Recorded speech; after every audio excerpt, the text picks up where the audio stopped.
Assalamualaikum warahmatullahi wabarakatuh. Halo guys, selamat sore. Kembali lagi dengan saya Fuadi di channel Putra Mandangin Official.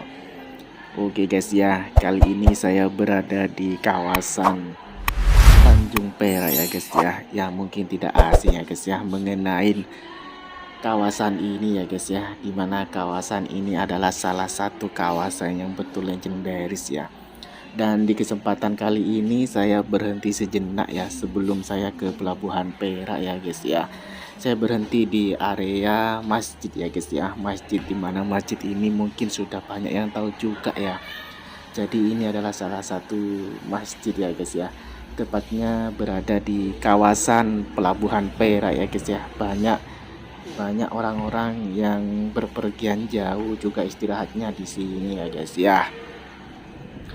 Oke guys, sebelum saya memulai di video pada kali ini, sebelumnya jangan lupa untuk di subscribe dan di like and share ke sosial media. Dan di sini saya sudah lanjut perjalanan lagi ya guys ya. Setelah tadi saya berhenti sejenak ke masjid, ya sholat gitu. Setelah sholat baru saya melihat suasana di masjid tersebut gitu ya. Oke, tepatnya di jalan ini ya guys ya. Biasanya di jalan ini terkenal dengan Jalan Jakarta ya guys ya, terkenalnya ya guys ya. Oke, di suasana area kawasan menuju Pelabuhan Perak Surabaya ini cukup tidak begitu ramai ya guys ya di sore hari ini ya guys ya. Dan seperti inilah suasananya daripada kawasan menuju Pelabuhan Perak Surabaya ya. Jadi kawasan ini juga legend banget ya dan bersejarah juga ya guys ya. Dulu itu tidak ada jembatan Suramadu. Banyak orang Madura itu lewatnya ya lewat kapal gitu. Bahkan zaman dulu itu Suramadu kan tidak ada ya guys ya. Jadi banyak kapal-kapal gitu. Sekarang lumayan berkurang ya guys ya. Dan di sini juga ada wisata ya guys ya. Ada wisata Not Quay namanya ya guys, sebuah wisata sebuah wisata yang masuknya itu mungkin bisa jadi bayar ya. Itu nanti kalau masuk itu ada pemandangan gitu yang sangat indah, namanya itu adalah wisata Not Quay gitu. Cuman nanti saya kasih gambarnya seperti apalah gitu ya. Oke, di sore hari ini saya cukup santai-santai aja ya. Jadi tidak terlalu buru-buru gitu ya guys ya. Karena saya pengen menikmati ya guys ya. Karena sudah lama juga ya. Jadi sudah lama, mungkin hampir beberapa tahun terakhir ini saya jarang main-main ke pelabuhan ini ya.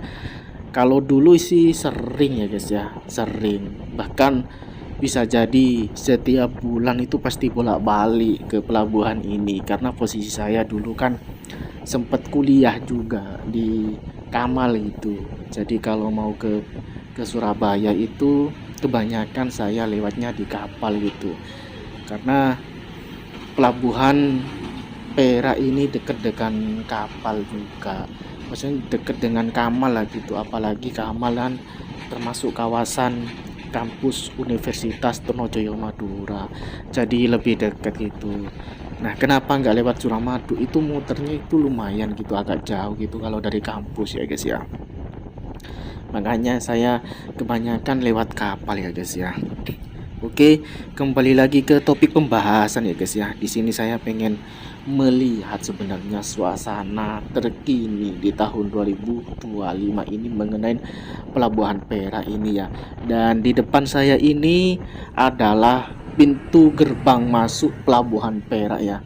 Dimana gerbang ini menjadi salah satu saksi bisu ya guys ya mengenai sejarah yang berada di kota Surabaya ya. Jadi pelabuhan ini betul-betul pelabuhan yang betul-betul legendaris banget ya, apalagi ketika masuk gitu. Dan di kawasan ini sebenarnya kawasan pelabuhan semua ya. Terus banyak kontainer truk-truk besar yang sering lewat di sini karena posisinya di sini tuh banyak industri-industri di pinggir pesisir ini, banyak itu industri ya guys ya. Makanya Saya dari awal video kan saya bilang mungkin tidak asing sih, apalagi bagi orang Madura, bagi orang Kamal juga yang sering lewat di sini sebelum adanya Suramadu ya guys ya. Dan informasi sekarang itu kalau lewat kalau lewat Suramadu itu kan Pak, emang apa ya? Emang nggak ada biaya. Dulu Suramadu itu ada biayanya ya guys ya. Dan informasi terkini ini mengenai pelabuhan Perak, dulu itu bayarnya pakai cash ya, dalam artian dulu itu nggak pakai etol gitu, sekarang itu pakai etol ya guys ya. Jadi itu pure info valid gitu. Jadi kalau mau nyabrang lewat kapal itu harus pakai etol ya guys ya. Kalau zamanku dulu sih, zaman kuliah itu nggak pakai etol guys gitu, jadi langsung bayar cash gitu. Jadi lebih lebih gampang ya guys ya. Dan setelah Gapura baru ini adalah pintu pintu karcis ya guys ya, pintu kedua atau pintu karcis daripada menuju pelabuhan Perak Surabaya ya guys ya. Dan suasananya seperti ini ya di tahun 2025, tepatnya bulan Agustus ini ya. Jadi suasananya seperti ini ya. Jadi niat saya ini sebenarnya nostalgia ya guys ya, mengingat mengingat masa-masa dulu ketika awal-awal ke Pelabuhan Perak.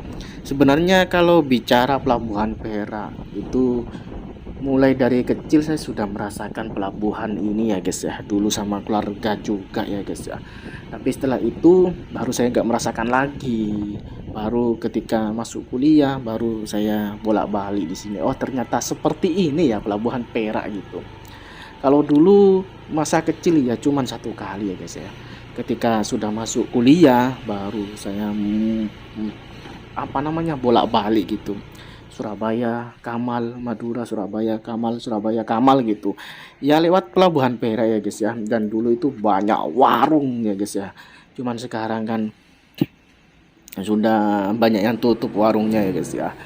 Di sini pelabuhan bukan hanya menuju ke Madura saja ya.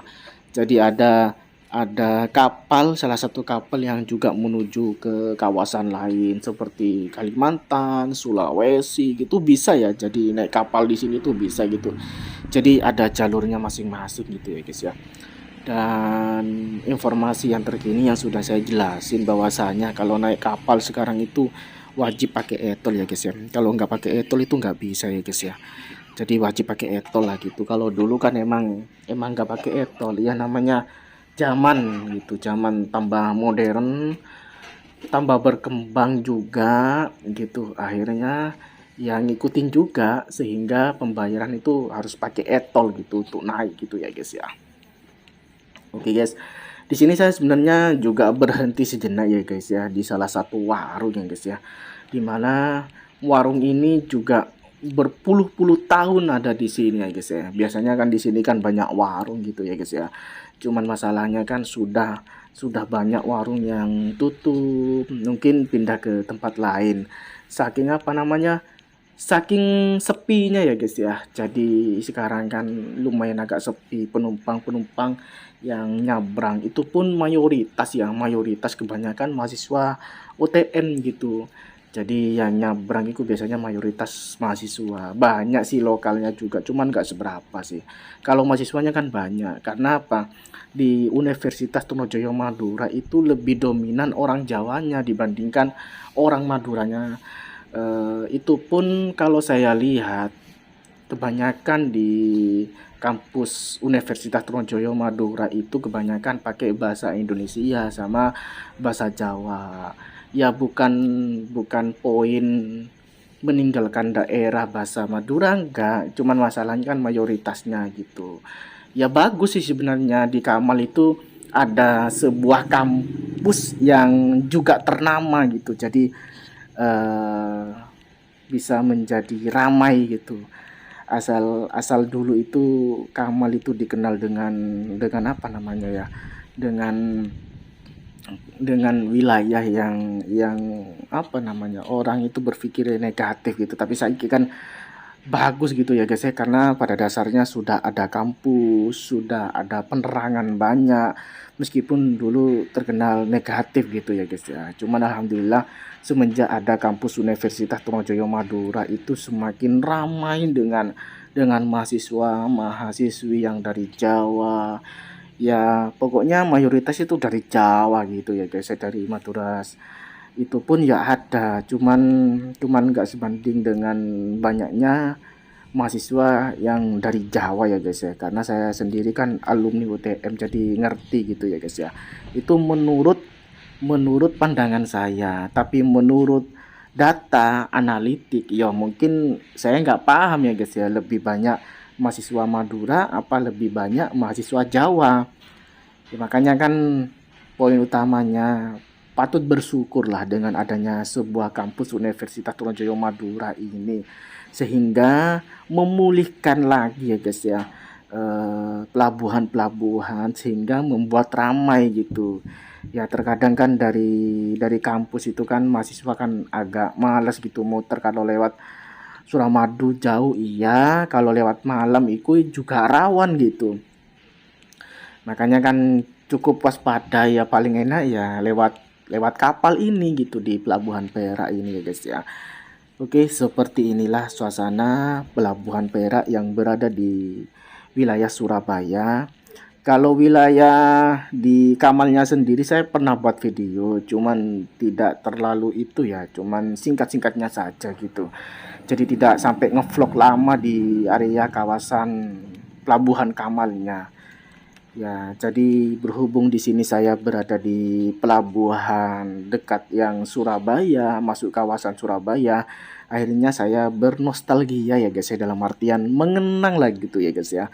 Mengenang masa-masa dulu ketika saya main-main ke sini, ketika cukup kagum dengan pelabuhan ini gitu. Karena apa? Ini adalah salah satu pelabuhan yang sangat-sangat legend dan bersejarah, juga termasuk di zaman penjajahan dulu ya guys ya. Ya mungkin teman-teman kalau kalau baca ya mengenai sejarahnya pelabuhan ini berdirinya kapan, nantilah sudah tahu sendiri. Kalau bahwasanya pelabuhan Perak ini adalah salah satu pelabuhan yang betul-betul bersejarah dan legendaris banget gitu. Makanya kan saya terkadang kalau ke Surabaya ikut terkadang sempat berpikir, dalam artian saya dulu sering ke pelabuhan. Makanya kan terkadang berpikirnya pengen sih, saya pengen ke sana lagi gitu ya guys. Makanya saya sempatkan untuk di hari ini, di bulan Agustus ini, di tahun 2025 ini saya main-main gitu guys ya, menikmatin suasana-suasana yang pernah saya rasakan, sehingga saya pengen merasakan lagi suasana itu gitu ya guys ya. Karena saya juga cukup lama di kampus dulu di UTM gitu. Jadi kalau pengen liburan, pengen cari suasana yang tenang, ya biasanya saya ke Surabaya lewat lewat apa namanya? Lewat Pelabuhan Perak ini ya guys ya. Jadi misalnya malas lewat Suramadu apalagi kalau malam ya, ya cukup agak rawan. Akhirnya lewat kapal ini ya guys ya. Karena kalau lewat kapal itu kan kita bisa menikmati suasana laut itu seperti apa. Ya tenang lah guys ya. Naik kapalnya masih ingat suasana suasana suara kapalnya gitu. Cuman kan yang membedakan sekarang kan naik kapal itu cukup agak susah ya, dalam artian kalau nggak punya etol ya nggak bisa, harus pinjem gitu. Jadi kalau punya etol ya gampang, tinggal tunjukin etolnya aja, bayar pakai etol. Kalau dulu nggak, bahkan dulu itu lebih mudah pakai cash langsung gitu. Cuman kalau misalnya misalnya apa namanya, terkadang kan ada kapal yang satu saja yang beroperasi gitu. Makanya kan saya sudah bilang kan, semenjak adanya kampus UTM ini membangun dan apa ya, membuat ramai di Pelabuhan Perak ini. Padahal Pelabuhan Perak ini sudah mulai redup sebenarnya ya, semenjak adanya Suramadu itu. Mulai redup dalam artian sudah banyak orang yang nggak lewat di pelabuhan ini, apalagi Suramadu berada di tengah-tengah Bangkalan. Jadi misalnya dari Sampang, dari Sumenep, Pamekasan, yo lebih enak lewat Suramadu, nggak jauh-jauh ke Kamal, tapi yang berada di Kamal, yang kuliah di Kamal, yang posisinya di Kamal, yang mending lewat pelabuhan aja karena apa? Posisinya juga jauh. Kalau misalnya ke Suramadu karena sik motor dulu gitu. Jadi lumayan agak jauh lah gitu. Makanya kalau saya sendiri tuh lebih seneng lewat pelabuhan karena takut dari kampus itu lebih dekat lah ya guys ya gitu. Jadi saya lebih seneng lewat dari pelabuhan ini gitu. Apalagi saya kan suka mengenai mengenai suasana di laut gitu. Ya, suasananya seperti ini ya guys ya. Banyak banyak UMKM yang di sini sudah tutup ya. Dan tidak begitu ramai ya, tapi kalau misalnya semesteran liburan kampus biasanya cukup ramai ya di sini ya. Cukup betul-betul ramai lah gitu biasanya sih. Apalagi kalau menjelang Idul Fitri, tahun baru biasanya ramai di sini. Apalagi di Suramadu juga ramai ya guys ya. Oke guys, seperti inilah suasana daripada Pelabuhan Perak Surabaya di tahun 2025 ini ya guys ya. Pelabuhan yang betul-betul legendaris sekali dan ini adalah pelabuhan Saksi Bisu, sejarah terhubungnya Madura dan Surabaya. Oke, mungkin itu saja video pada kali ini. Sebelumnya jangan lupa untuk di-subscribe dan di-like and share ke sosial media. Saya undur diri ya guys ya. Ketemu di video selanjutnya. Bye bye. Salam jalan-jalan Indonesia. Salam motovlog. Oke. Jangan lupa di-share ke semua orang biar tahu ya guys ya. Bye bye.